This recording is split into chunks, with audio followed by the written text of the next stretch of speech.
It's crazy how you bump into somebody and they become your person.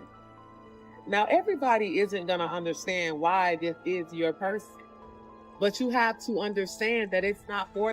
Y'all, look who it is on the Steve Harvey show. Ooh. Y'all know each other like that? Mr. Snoop Dogg, did you hear what's going on right now? This is East Coast, West Coast, Freako. House being raided. Look at that. Steve tried to warn you.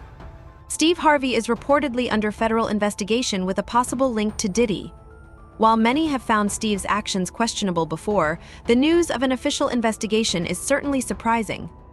Now, Combs did not do this all on his own. As I mentioned, Combs has been charged with RICO conspiracy. He used his business and employees of that business and other close associates to get his way. Those individuals allegedly included high-ranking supervisors in the business, personal assistants, security staff, and household staff. The indictment alleges that those individuals facilitated the freak-offs. They booked the hotel rooms and stocked them with the supplies, including baby oil, personal lubricant, extra linens, and lighting. When the hotel rooms got damaged, they helped clean it up. They arranged for victims and commercial sex workers to travel for the freak-offs, and they delivered large quantities of cash to Combs to pay for the commercial sex workers. How did it get to this point? Well, we know that Diddy had close ties to the Steve Harvey family, which might have played a role in this situation. TMZ Family Therapy presents Diddy Issues, starring Daddy Diddy, Diddy's son, and Daddy Diddy's lady. Didn't Diddy's son date her? Yes, that cannot be true. Sounds like someone's got Diddy issues. And by someone, we mean him, because they actually look pretty happy. Diddy and Lori Harvey, they're heating things up in Italy. Notice her arm is on the back of his chair. Shocking! For some reason. But yes, Diddy's now getting super cozy with Steve Harvey's daughter, who Diddy's son, Justin Combs, used to hang out with. I don't think that her and Justin were even that serious. They were just out in the club a couple times. I think it's more interesting that Steve Harvey's there. Survey says the #1 most interesting thing about this photo is Diddy and his son are Eskimo brothers. And to make it more interesting, His son on this trip? They were there. They're not in these pictures, but I think they left. He is dating his son's ex-girlfriend when his son was there as well. But if his son's moved on, why not? Puff has an unbelievably close relationship with all of his sons. I don't think it's something that he would do if it was a big, huge deal. You like who you like. The exception to I like who I like is accept my son's exes. So congrats, you two look really happy. Steve Harvey, known for teaching his sons to respect women, takes a more direct approach when it comes to his daughter's dating lives. If a suitor doesn't meet his standards, he wastes no time in showing them the door. In a March 24th interview with Us magazine, the Family Feud host opened up about his strict approval process for his daughter's dates, saying, "If I spot a bad one, I get rid of them. I make no bones about it, so they're very careful when they bring them." Steve, who has 2 biological daughters, Carly and Brondi, and 2 adopted daughters, Morgan and Lori, holds all of them to the same standard when choosing partners. According to him, the first version of a person is not always the real one. You can think a person is wonderful, but everybody's wonderful in the beginning. You always meet the mask, he explained. The mask can last for about 90 days, and after a while, it starts unraveling. I just try to wait for that period. Sometimes they make it, sometimes they don't. Beyond waiting for the mask to fall, Harvey also trusts his gut when evaluating his daughter's potential partners. But with such careful vetting, it raises the question, how did Diddy make it through? Many speculate it's because Diddy may have some compromising information on Steve Harvey. Why haven't anybody came out defending Diddy? All these celebrity friends he have, and nobody came out. They brand. It's all about the money. They saw what he did to Cassie. With the kicking, the punching. They saw what they did to Cassie. They know did nobody in America like that. So now These people are represented by a brand. Whether it's something about the music, clothing, movies, they're not gonna come out and speak on nothing that has anything to do with them, and they praying that they not on the tape doing crazy stuff, being oiled up in the whole 9 yards. They praying. So until the feds say, hey, yo, listen here. We got you on, hey buddy, we got you on this tape, and the girl looked like she was pretty young. We're not gonna show it, but we need you to come and testify against Brother Love, P. Diddy, Puff Daddy, you know, Sean Combs. That's when they're gonna start talking.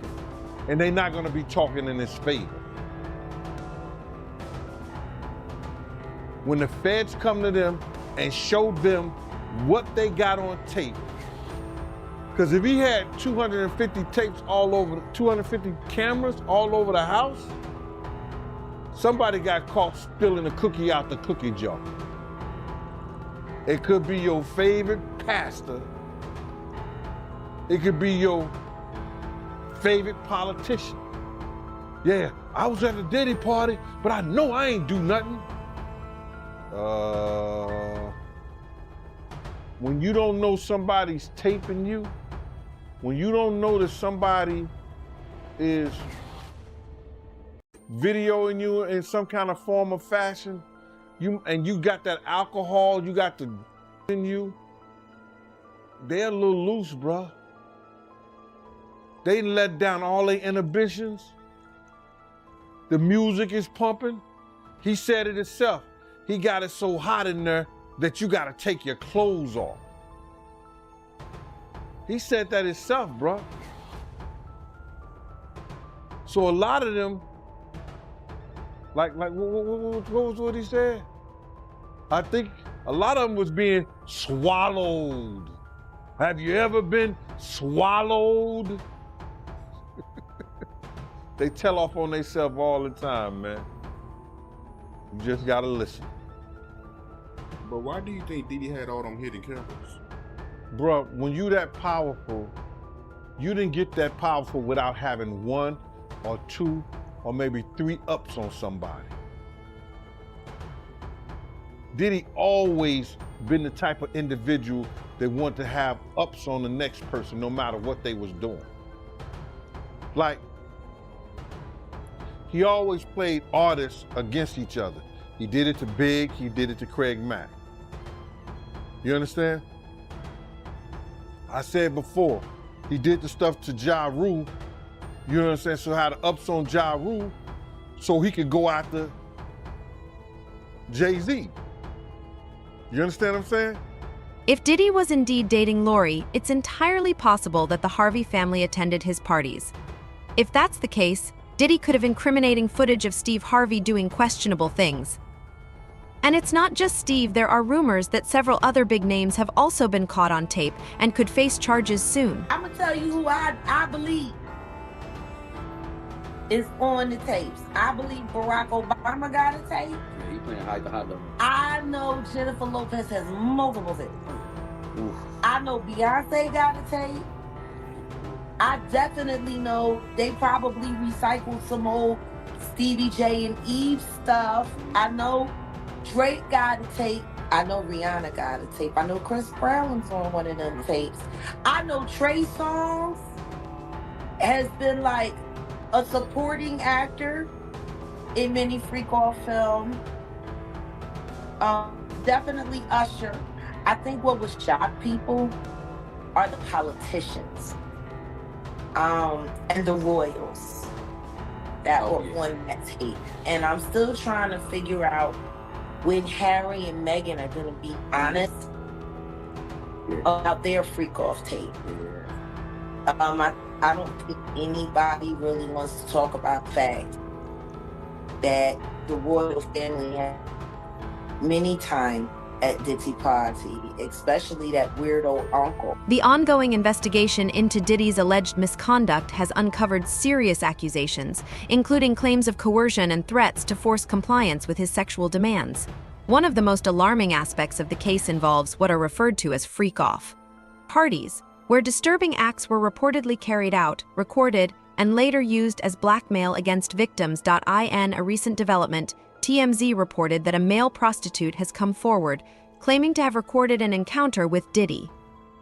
This individual met with federal authorities on Wednesday and provided information under a proffer agreement, which allows him to share details without facing prosecution. As part of this, the man turned over footage from the encounter to federal prosecutors and shared more details about the freak-off parties. According to TMZ, the man claims he became involved in one of these parties through an escort, and the alleged encounter included Diddy, the man, and a woman.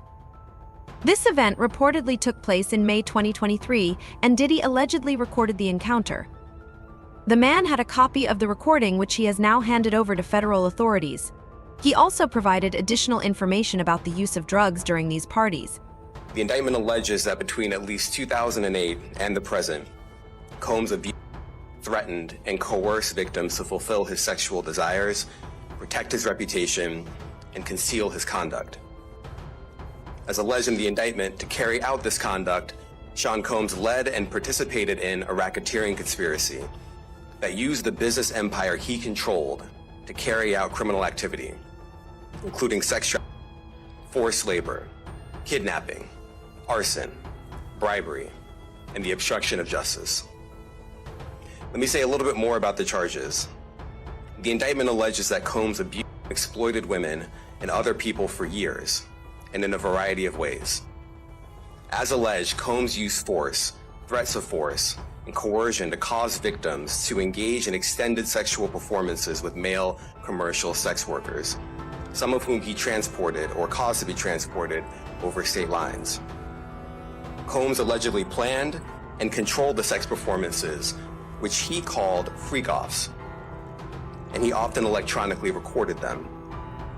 The freak-offs sometimes lasted days at a time, involved multiple commercial sex workers, and often involved a variety of narcotics, such as ketamine, and GHB, which Combs distributed to the victims to keep them obedient and compliant.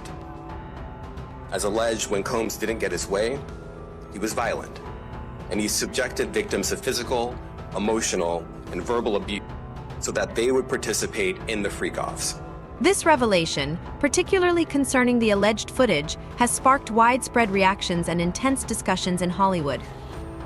Many believe this could mark the start of a major scandal in the entertainment industry, with growing speculation about who else might have been aware of or involved in the events tied to Diddy.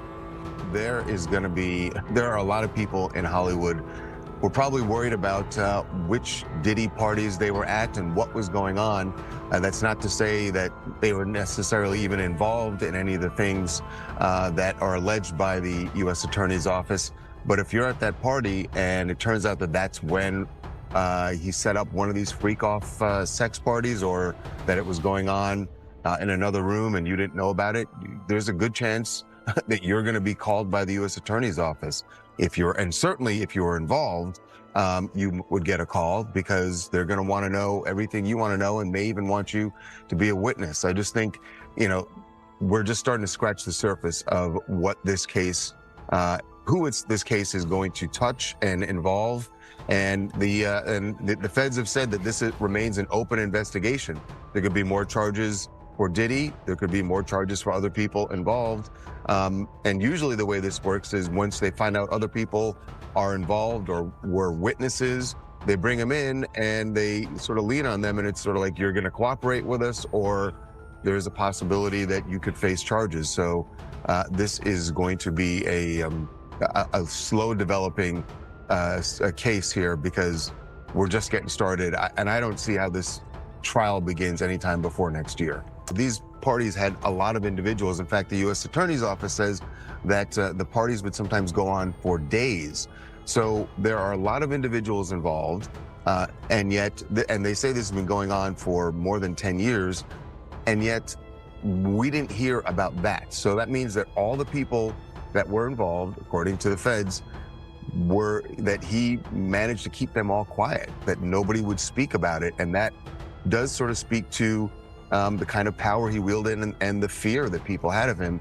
We're also talking about the fact that the beating of Cassie, which was captured on the hotel surveillance video, that was, 6 years ago. And as alleged when Combs nobody knew about it. Nobody heard about it. Think about all the people that were at the hotel who may have known about it, people who saw the surveillance video and never spoke about it. And like you said, we're in an era where when things like that happen, people speak out about it. So the fact that no one did, and that it only took this, really Cassie's lawsuit before any of this started coming out, it does kind of speak to the power that he wielded and that the fact that nobody wanted to cross him.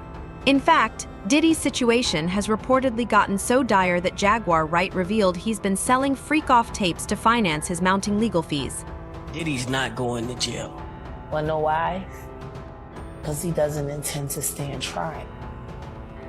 Why would he sell his tapes on the dark net? Is he protecting people or are people protecting him? Oh no, he's selling it because he needs the cash. The last freak-off tape that just got sold on the dark net, which I know because I monitor, went for $500 million. It had multiple stars in it. Nicki Minaj, Rihanna, Chris Brown, Justin Bieber, Drake. It was a really interesting night in Calabasas, and he just sold that footage. How come you think it doesn't get leaked to the public? The dark net? Yeah, like... Because of the dark coin. Most people don't even know that the dark coin exists. But that's how they're trading for all of the flesh they sell. Which is why I became so outraged last year when the twins turned 16 and he had them dressed like prostitutes and then he auctioned them off as NFTs because the NFT that he sold them to was attached to that dark coin. It was like a promissory note to sell his daughters to the highest bidder. The worst part is that Gene Deal called this out months ago, but no one believed him at the time. Jay's speaking on it right now. He'll be one of the first dudes that they'll probably pull to the side and say, yo, well, you say that your man, I heard you on TMZ say that he never did this and he never did that, but ain't this you? If those pictures or those films or anything like that exists. You know what I'm saying? That's what they pay those agents to do. So, of course, I don't believe that none of the people who are his celebrity friends is gonna speak or say nothing until they're either contacted or they know what they really got. So you feel like they might be worried that they might be on tape at one of Diddy parties doing something they wasn't supposed to be doing? I think that the celebrities that may be worried is because what Lil Rob said. Lil Rob said in this affidavit that Diddy had every room taped and bugged. Diddy had, yo, bro, can you imagine he had every room taped and bugged? And they found little bugs and little tape recorders. I mean, little those micro projectors or whatever like that, or video cameras. They found them in the house, bro. So by them having those things in the house, and people know there's alcohol, there's loose women, there's loose men, woman on woman, man on man, all kind of crazy. Bruh, they just wondering who or when they're gonna let this stuff be known. if it's on videotape. Yeah, man. I know they gotta be shook, man, after finding out he was recording everything. But not only celebrities, I don't think it's only celebrities gonna be shook. He had politicians in there. He had princes in there. He also had a couple of preachers in there.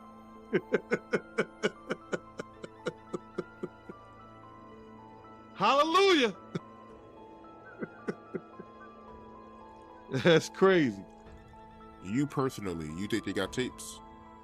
Well, my personal opinion that if Lil Rob could be trusted and his statements are true, they got him. They got tapes and stuff. Gene Deal also revealed that there were people who taught him this, and it seems like they could be under the microscope as well. His mentors and the people that trained him and taught him the music business. You know, it's all about the people who trained and taught him the music business, because Puff wasn't, he wasn't born a monster. You know what I'm saying? He was made into a monster, brother. Do you understand what I'm saying? He was made into a monster from the stuff that happened to him, the things that he had to do. You understand? The things that he had to do to become who he is. You know what I'm saying? You know, it's like this, brother. You never like something so much that you can't do without, and you never be willing to do anything to get where you want to be at.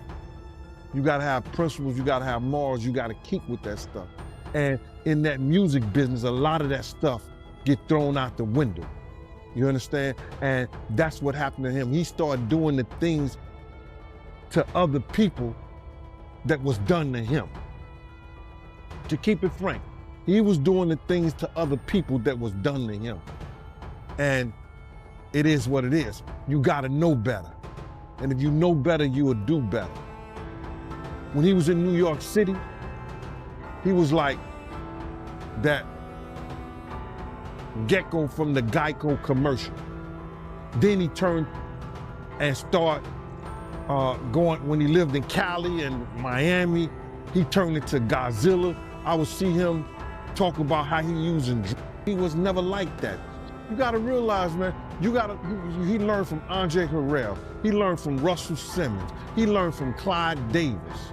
You understand? When those people are telling you that they were heavy into the drugs, they was heavy into beating women and doing things at that age, at that crazy stage, that's gonna make him think that he can get away with the same thing that they was getting away with back then. You understand? The things that he was saying, you know, the touchy-feely between two men and all that stuff like that, man. All that, he learned that from them dudes. When I told y'all the story, when me and my man went up to Russell Simmons, and he had a house, and he had a man in bikini drawers in his bedroom, in his bed. You understand? Bruh, this is that he learned. I'm assuming he learned it from them. Let me put that. And I'm not gonna say allegedly, because I saw that for my own self. My man was with me, Slick was with me, and we saw that for our own self. You understand what I'm saying? So these are behaviors and things that with and all the stuff that's going on, pills, drinking, it can make this man into a monster, and that's what it did, bro.